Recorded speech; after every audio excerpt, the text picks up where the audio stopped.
예링은 이러한 권리 개념과 유사하게 이론을 전개하면서 점유 개념을 명확하게 개념을 구분합니다. 점유 개념, 그러니까 소유와 점유했을 때 이 점유에 대해서 좀 더 개념을 명확하게 하는데요. 이 예링이 점유 개념하고 소유 개념을 구분하면서 든 예를 그대로 설명을 해드리면, 이 사람은 배를 운행하는 선장과 그 배의 소유권자를 비교하면서 점유와 소유권 개념을 구분시키는데요.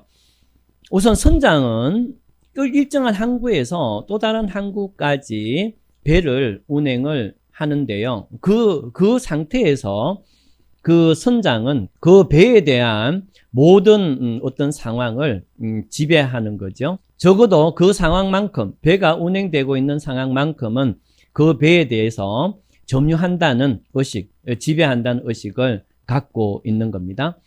하지만 이 선장은 이 배를 왜 무슨 목적으로 다른 항구에 옮기는지에 대해서는 신경 쓸 필요가 없는 거죠.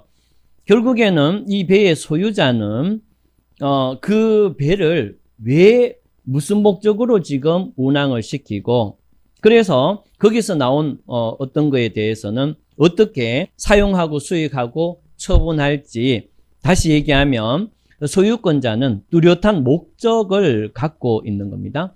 이런 점에서 소유권하고 점유권은 구분할 수가 있고, 그래서 소유권 개념은 일정한 목적을 위해서 사용수익 처분할 수 있는 전체의 권리를 소유권이라고 하고, 점유권이라는 것은 일정한 물건에 대해서 사실적인 지배와 동시에 그것을 내가 점유하고 있다는, 사실적인 점유를 하고 있다는 의식, 그 두 가지가 있으면 점유가 된다라고 해서 점유의 주관적인 요소의 개념을 처음으로 밝혀낸 사람이 됐고, 그래서 오늘날까지도 점유는 사실상의 지배 이외에도 그 지배하고 있다는 주관적 의식이 필요하다라는 관점이 오늘날에도 유지되고 있습니다.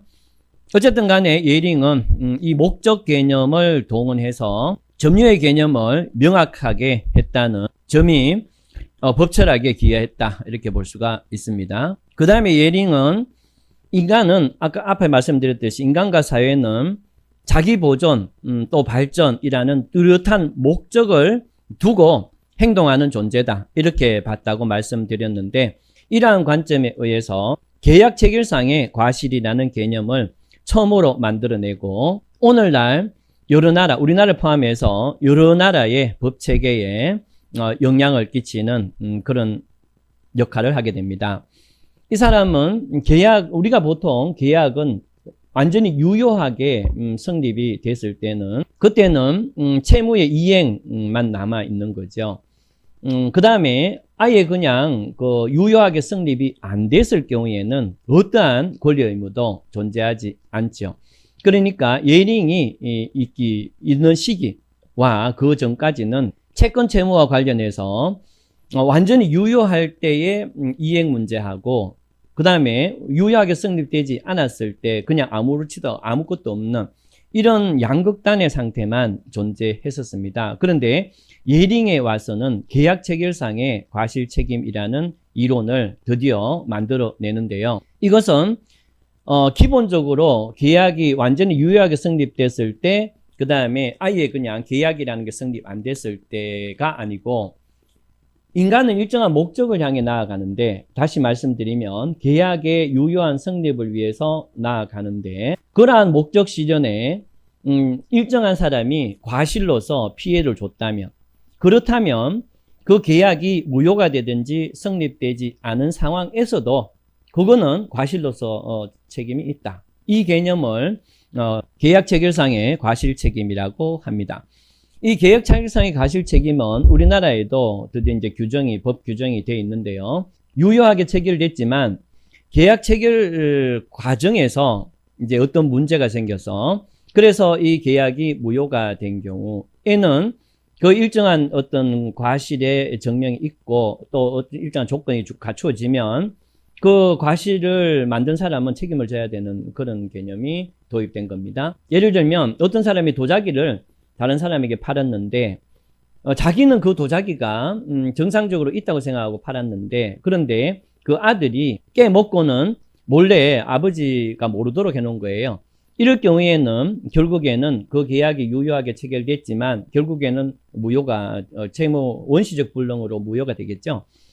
그랬을 경우에는 이제 그 계약의 목적이 달성이 안 되는데, 하지만 계약 체결, 그 계약이 최종적으로 목적 달성이 불가능해졌기 때문에 그 목적 달성 불가능에 대한 책임은 그 과실 있는 자가 책임져야 된다. 이 개념이고, 또 계약이 체결까지 못 가더라도 그 체결까지 못 간 과정에서 일정한 과실이 있고 그 과실 플러스 일정한 조건이 주어진다면 역시 책임을 져야 되는데, 그런 것들이 계약 체결상의 과실 책임인데 바로 예링이 개념화낸 그런 법 이론이 오늘날에도 그대로 적용되고 있습니다. 그 다음에 대리행위 하고 본인의 어떤 것하고는 본인의 어떤 목적하고는 다르죠. 그러니까 대리인이 대리행위로서 하는 목적과 본인이 그 대리행위를 통해서 어떤 걸 얻으려는 목적이 서로 다르기 때문에, 그러니까 대리행위 자체는 대리인을 기준으로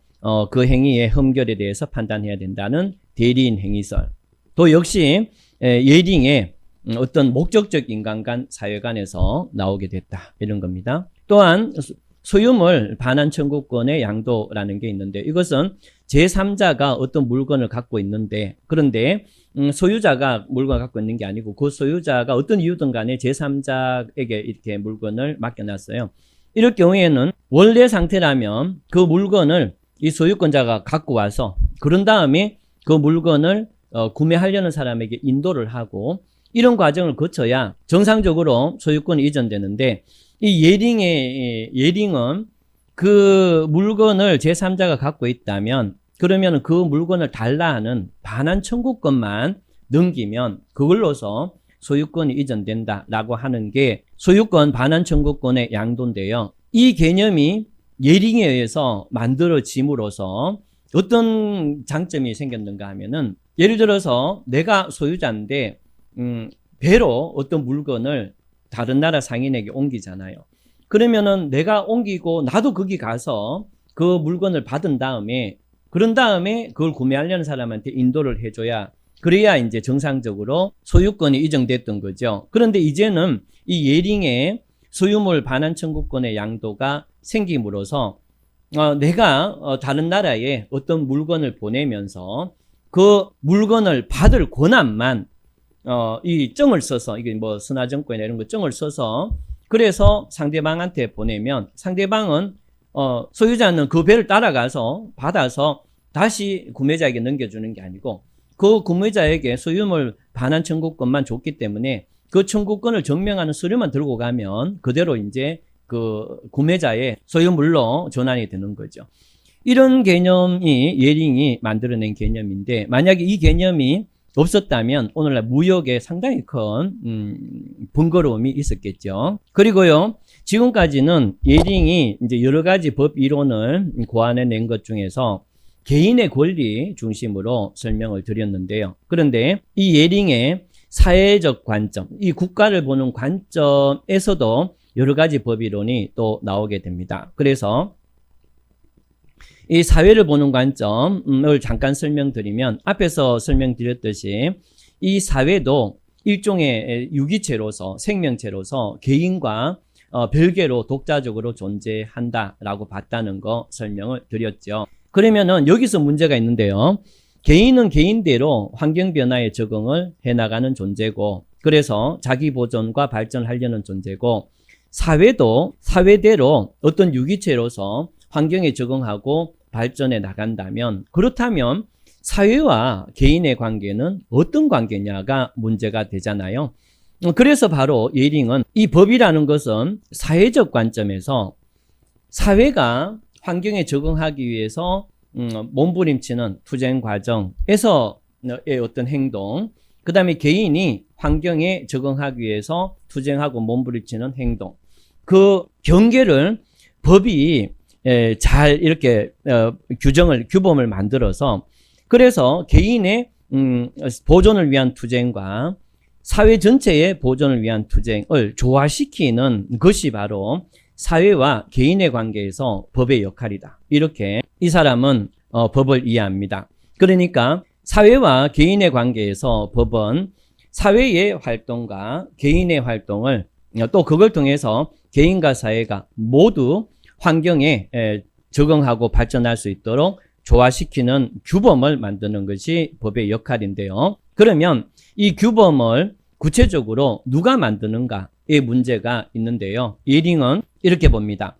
이 국가만이 이제 법을 만들 수 있다고 봐요. 그런데 이 국가라는 것이 추상적인 국가가 아니고 예링은 아까도 말씀드렸듯이 어떤 사회, 국가도 사회니까 어떤 사회는 구성원들이 이렇게 모여서 유기체처럼 모여서 우리 인간이 세포가 유기체처럼 모여서 인간이란 게 되듯이 개별 인간이 유기체처럼 모여 있는 것이 바로 사회고 그 제일 큰 것이 국가면 그렇다면 이 국가만이 법을 만들 수 있다고 했는데 이 국가라는 것은 결국에는 구성원의 공동의 의사에 의해서 법이 구성이 된다. 이렇게 보는 거죠. 역으로 얘기하면 국가가 제정한 법은 바로 구성원의 공동의 의사다라는 거고 그렇기 때문에 예링에 있어서 법은 곧바로 실정법이 되는 겁니다. 결국에는 예링은 실정법을 가장 중요한 법의 개념으로 보고 그 법은 구성원들의 때문에 우리가 자기가 마음에 들지 않는다고 이거를 파기하거나 저항하거나 해서는 안 된다라는 관점으로 법을 이해하게 되는데요. 그러면은 이 법이라는 것은 제한이 없는가 이런 관점이 있을 수 있잖아요. 결국에는 법이라는 것은 구성원들의 공동의 의사다라는 이론으로 법을 정당화시키고 그래서 그 법에 대해서는 우리가 이의를 제기할 수 없다라면 결국에는 이 법은 절대주의 국가의 법하고 뭐가 다르냐? 그럼 제한이 없네. 이렇게 볼 수가 있는데 그런데 예링은 이러한 법이더라도 법 자체에 내재적 제한은 있다. 이렇게 봅니다. 그러면 이 내재적 제한이 뭔가 하면은 앞에서 말씀드렸듯이 인간과 사회는 환경의 변화에 따라서 거기에 온갖 투쟁을 다해서 적응하고 발전해 가는 게 인간과 사회고 그래서 법이라는 것은 인간과 사회가 이 환경에 적응하고 발전할 수 있는 도구로서 역할을 하고 또 그것을 유도하는 역할을 한다. 이렇게 말씀을 드렸죠. 결국에는 법은 바로 인간과 사회가 환경에 적응할 수 있도록 그 도구로서 또 유도할 수 있는 그러한 형태로서 법이 기능을 해야 되기 때문에 이러한 법의 기능을 넘을 수 없다는 그러한 법 스스로의 내재적 한계가 존재한다고 보기 때문에 그렇기 때문에 실정법을 중시하긴 하지만 법 자체가 자연법이 아니라 인간과 사회의 보존과 발전이라는 그러한 범위 내에서 법은 제정돼야 된다는 내재적 제한이 있게 되는 겁니다. 그리고 이 개인과 사회는 앞에서 말씀드렸듯이 법적인 규범을 바탕으로 조화가 돼야 되는 거죠. 그래서 개인은 자기의 권리다 하더라도 일정한 제약 속에서 제한을 받을 수밖에 없는 겁니다. 그래서 예링은 어떤 주장을 하는가 하면은 아무리 자신이 소유권을 갖고 있는 토지이다 하더라도 이 사회의 어떤 활동을 방해하는 것까지 허용돼서는 안 된다라는 관점. 그래서 개인 토지 소유권의 사회적 제약이라는 개념도 이 사람의 전체적인 철학 속에서 당연히 나오는 이론이 되겠습니다. 자, 오늘 상당히 긴 시간 동안 루돌프 폰 예링에 대해서 설명을 드렸습니다. 날씨도 더운데 소리 때문에 에어컨도 못 켜고 촬영을 했네요. 그러면 다음 영상에서 뵙도록 하겠습니다. 감사합니다.